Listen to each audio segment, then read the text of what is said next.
The U.S. is surging firepower to the Middle East as President Trump pressures Iran. You know, we have a tremendous force going there, just like we did in Venezuela, even bigger. It's a playbook Trump has used before, but Iran is very different from Venezuela. Even after its 12-day war with Israel in June, Tehran still has thousands of mid- and short-range missiles that it could fire at U.S. bases and allies. And it could try to disrupt shipping traffic in the Gulf, which could severely impact the global oil market. I'm not sure you can reach a deal with these guys, but we're going to try to find out. So here's how the U.S. is positioning its forces and preparing for potential Iranian retaliation. First, there's a fleet of warships, or what Trump refers to as the Armada. There's another beautiful armada floating beautifully toward Iran right now. So far, the U.S. has 12 warships in the region. That includes the USS Abraham Lincoln aircraft carrier, which is traveling with 3 guided missile destroyers in the northern Arabian Sea. The Navy has additional destroyers in the Strait of Hormuz, the northern Red Sea, and in the eastern Mediterranean. It also has 3 littoral combat ships in the Persian Gulf. And submarines are likely nearby as well, though their locations are highly classified. I would remind the Iranian regime that the president has many options at his disposal, aside from diplomacy, as the commander-in-chief of the most powerful military in the history of the world. Though Trump is still weighing his options, here's why that armada matters.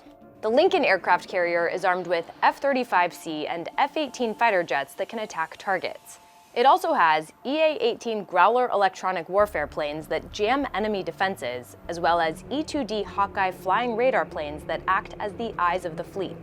From the carrier, those aircraft could reach Iran without using any other country's airspace. Guided missile destroyers, which protect the carrier and also operate independently, can fire Tomahawk cruise missiles to attack targets like air defense systems.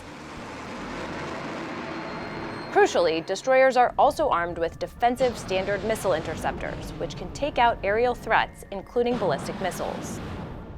During the 12-day war, destroyers played a key role in protecting Israel from barrages of Iranian missiles. Still, some missiles got through, which showed the world just how dangerous a conflict with Iran could be.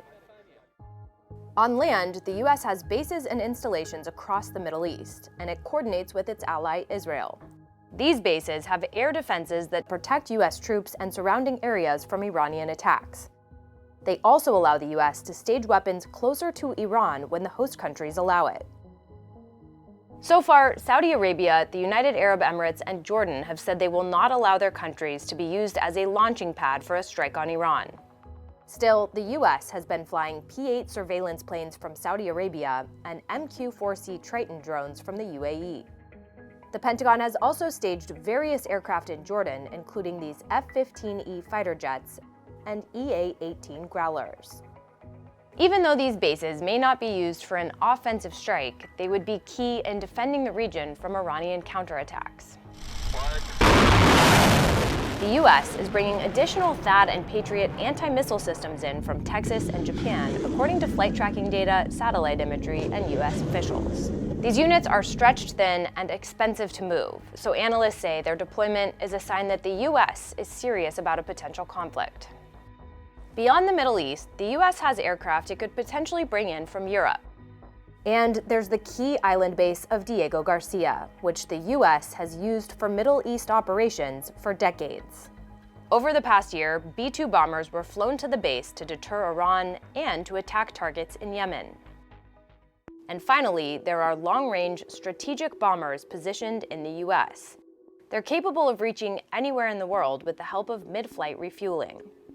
That includes B-2 bombers at Whiteman Air Force Base, which traveled to Iran and back to drop bombs on nuclear facilities during Operation Midnight Hammer, and B-1 bombers that traveled to Venezuela and back to bomb air defenses during Operation Absolute Resolve.